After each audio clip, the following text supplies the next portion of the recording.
आयै सोर सैमानि फिसाया नै दाउखौ माबायदि सुख्रेमनानै बेबु लेंला लिंला गखो लिंला लिंथानो बे मानसिखौ मोननाय मोनबा ओरैबायदि बुगौमोन आङो सेस बिदै दैनो लागामोन बिदैखोसो दंमोन नै खना खना बिदि खालामना आंनि दाउखौ मानसिखौ नुनाय मोनबा गारथारगौमोन आं बेखौबा एथ' मोजां फिसा खांमोन सेस खालामबायलै मा दैनो लागा दाउखौ बिराद लस 15 गाहाम फिसा खाङोमोन बे मानसिखौ मोनबा खोन्थाहर दे खाथिनिफोरा बेटाखौ दामनांनायाखिसै बेबायदि खालामनानै अबस्था गैला नै जिला होजोबबायलै मा जिबफोर होजोब्बाय होद मानसिनि जाद जायालै बा सुख्रेमदों खनसे खम खोन्थालांनांगौब्रा माबायदि मानसिलै बेलाय साला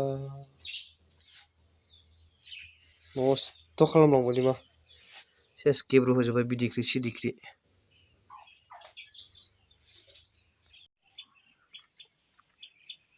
सेस दाउखौ सेस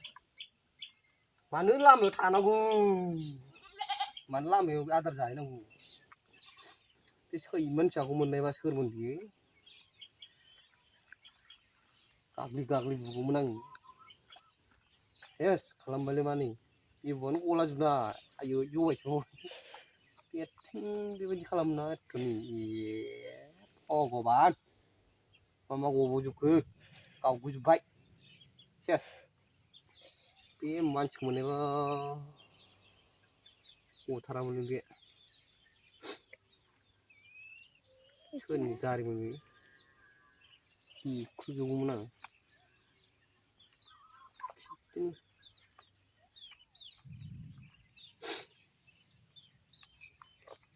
लस खालामबायलै मा लिरबोलै ने सेरनैसो सेरथामसो आंनो हरदो सेरनैसो आंनो हरदो ने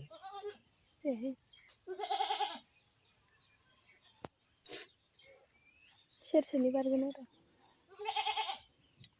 नै गावगोजोबबाय नै अबस्था गैला